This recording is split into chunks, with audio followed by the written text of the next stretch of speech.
I never imagined I'd become the kind of woman people whisper about. The kind whose guilt sits heavy in her throat every time she sees her reflection.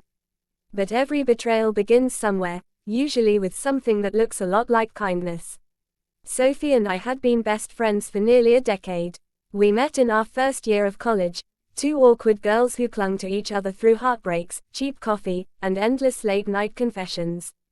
She was the fearless one, the kind of person who laughed too loud, loved too quickly, and forgave too easily. I admired her for that. Maybe that's why I felt so protective of her, even when she didn't ask me to be. When she started dating Ethan, I didn't think much of it. He was charming in that easy, practiced way that made people lean in when he spoke. Handsome, but detached. His confidence filled every room he entered, yet his eyes always seemed a little distant, as if he was searching for something even he couldn't name. Sophie adored him. She used to call me late at night, recounting every tiny thing he did as if it were a miracle. But the magic didn't last. Their arguments became public, cruel. He stopped showing up, she started crying more. I watched it unravel piece by piece, helpless to stop it. When they finally broke up, Sophie said she was done with love altogether. She swore Ethan's name like a curse, spat it out whenever it threatened to linger on her tongue. And I promised her, quietly, sincerely, that I'd never mention him again. For months, we lived like that, peaceful, rebuilding. Until one ordinary afternoon, Ethan messaged me. His name flashed on my phone screen, sharp and unexpected. "Hey, Maya, I know this is weird, but could we talk? I need advice about Sophie." I should have ignored it. I even typed out a polite refusal before deleting it. But curiosity has a way of dressing itself as concern. I told myself I was only protecting Sophie, that hearing him out might help her move on. We met at a small cafe near the river, the kind of place where no one asks questions. He looked thinner, quieter, almost fragile. The arrogance I remembered had drained from his face.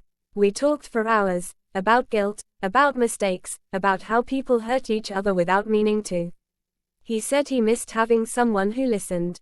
I said I missed understanding people who stopped trying. Somewhere between coffee and silence, I noticed the way his eyes softened when he looked at me. It startled me, how my pulse stumbled at something so simple. I pushed the thought away, ashamed of it before it even formed. When I got home that evening, Sophie called. She was cheerful, laughing about a new job interview, joking about how she'd never fall for another man like Ethan. I laughed too, forcing the sound out. But it caught somewhere in my chest. That night, I couldn't sleep. I replayed our conversation in the cafe, the way he'd smiled, the warmth in his voice when he said my name. I told myself it was nothing, that I was reading too much into it.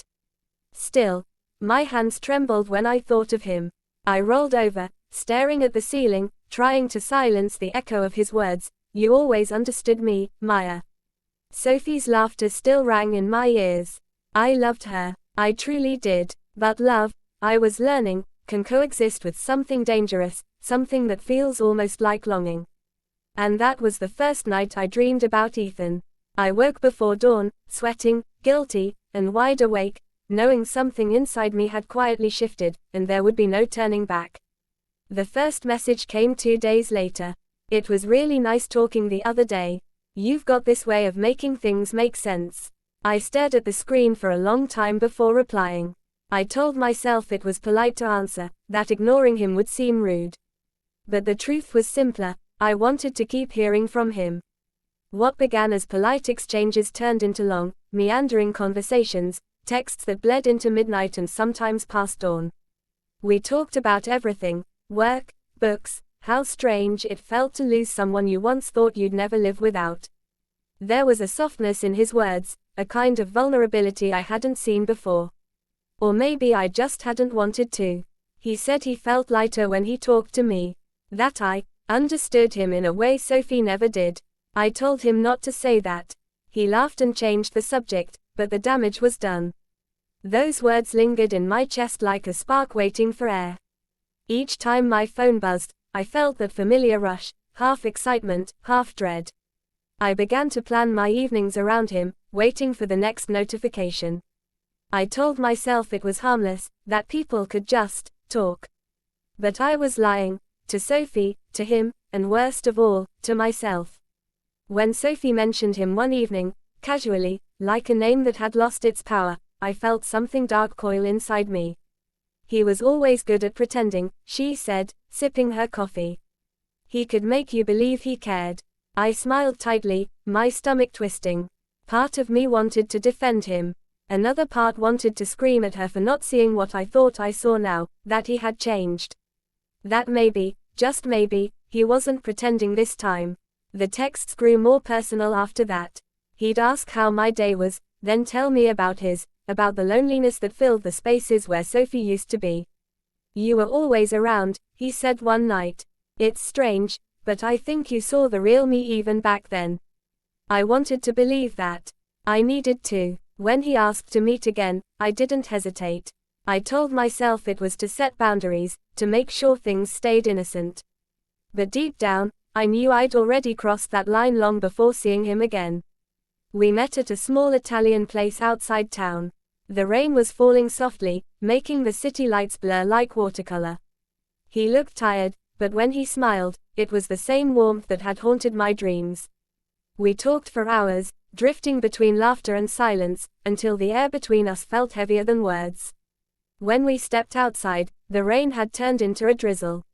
He walked me to my car, his jacket pulled tight against the cold. Then, without warning, he said quietly, "I can't stop thinking about you." I froze. My heart stuttered, torn between reason and desire.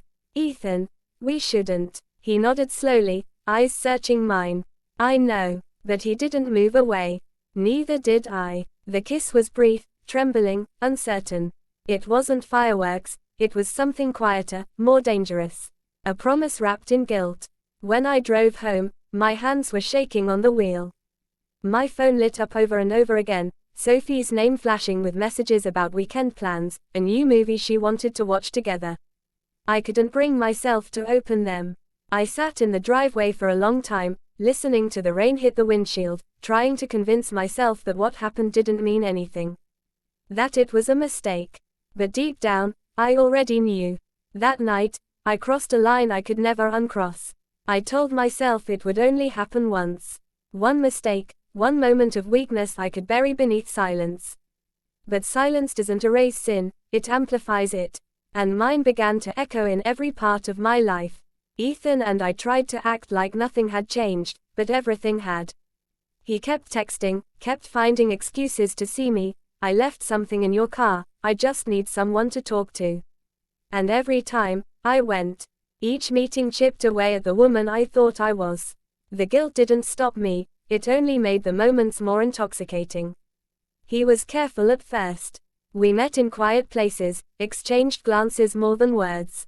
But secrecy makes people reckless. Soon, he'd reach for my hand without thinking. Once, I laughed too loudly, and a couple at the next table looked up. My pulse slammed against my throat. I realized then how fragile our little world was, built on deception, ready to collapse with a whisper. Sophie started noticing. She asked why I cancelled plans, why I'd stopped answering late-night calls. I always had an excuse: work, exhaustion, errands. Lies, all of them. And still, she smiled and believed me. That trust, pure and unguarded, cut deeper than any accusation ever could. The nights with Ethan became shorter, the guilt heavier. He'd hold me afterward, whispering things that once felt like comfort but now sounded hollow. "We're not bad people," he'd say. "We just got caught in something real." But if it was real, why did I feel so empty every time he left? One evening, he cancelled suddenly, saying he needed space. I spent hours staring at my phone, waiting for a message that didn't come. It hit me then, he was never mine to lose. I had given him everything, and he had only borrowed pieces of me to fill his loneliness. Days later, Sophie called out of the blue. "Can I come by? I made too much dinner," she laughed. My heart lurched. I wanted to say no, but guilt made me say yes. Maybe I thought I could act normal again, pretend the distance between us wasn't my doing. When she arrived, she hugged me tightly. "It's been forever," she said. Her smile was soft, familiar, undeserved.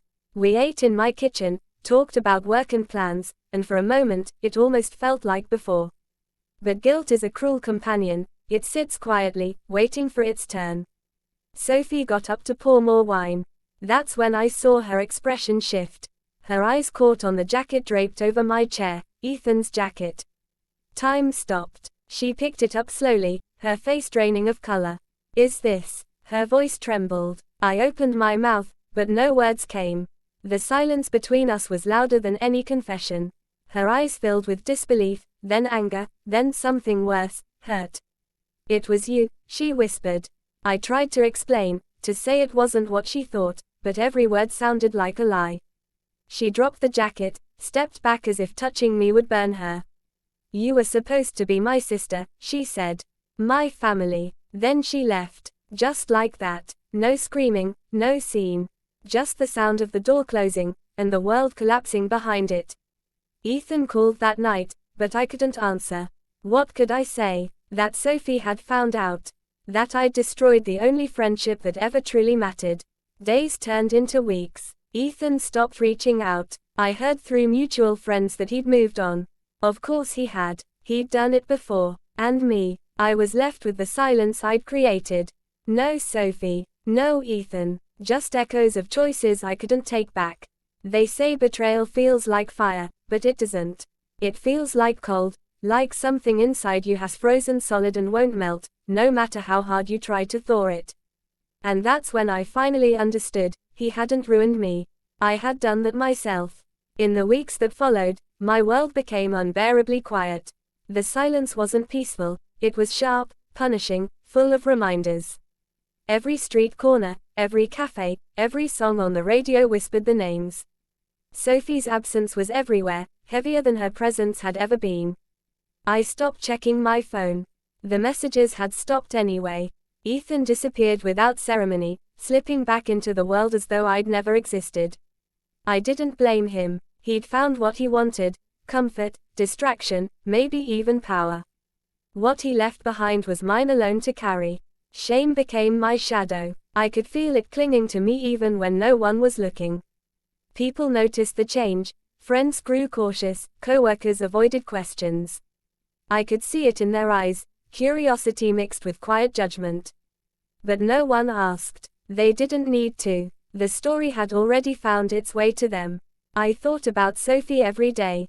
About the look in her eyes that night, how something inside her had cracked, and how I'd been the one to strike the blow. I wrote her letters I never sent, full of explanations that didn't excuse anything. I was lonely. I was lost. I thought he saw me. None of it mattered. Truth doesn't heal when the wound was made by choice. Therapy came later. At first, I hated it. Sitting in that sterile room, talking about the ugliness I'd created, felt unbearable. But slowly, through the questions I didn't want to answer, I began to see the truth. I hadn't fallen for Ethan because he was special. I'd fallen because I wanted to feel chosen. All my life, I'd been the listener, the background, the safe one. For once, someone had looked at me with intensity, and I'd mistaken that for love. One morning, months later, I saw Sophie again. It was at the same cafe where I'd first met Ethan. She was sitting by the window, sunlight spilling over her hair, her laughter soft but sure. She looked healed, whole in a way I hadn't seen before. I almost turned and left, but she saw me before I could. Our eyes met, and for a moment, neither of us moved. Then she nodded, an invitation or maybe a test, and I walked over. Hi, I said softly. Hi, she replied. Her voice wasn't warm, but it wasn't cruel either.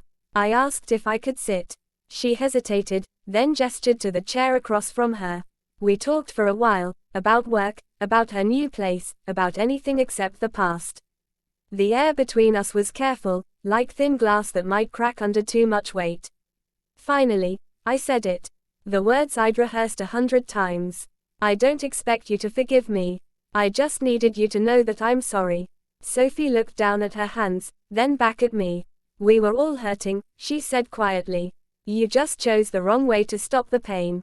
There was no anger in her voice, just sadness, calm and resigned. She gathered her things, stood, and paused before leaving. I hope you find peace, Maya. Truly. And then she was gone again. But this time, it didn't feel like punishment. It felt like closure. I sat there long after she left, watching the sunlight shift across the empty chair. Maybe she would never forgive me. Maybe I didn't deserve it. But for the first time in months, I didn't feel crushed by that thought. Because forgiveness isn't something you earn, it's something you learn to live without. As I walked home, I thought about Ethan, about Sophie, about the person I had been. The one who wanted to be loved so badly that she forgot how to love honestly. I didn't hate her anymore. I pitied her, and that pity was softer than guilt. Some mistakes don't destroy you. They strip you bare, forcing you to see what's left. And in that emptiness, I found the smallest flicker of peace. He used me, yes. But I let him. And now, finally, I understand why.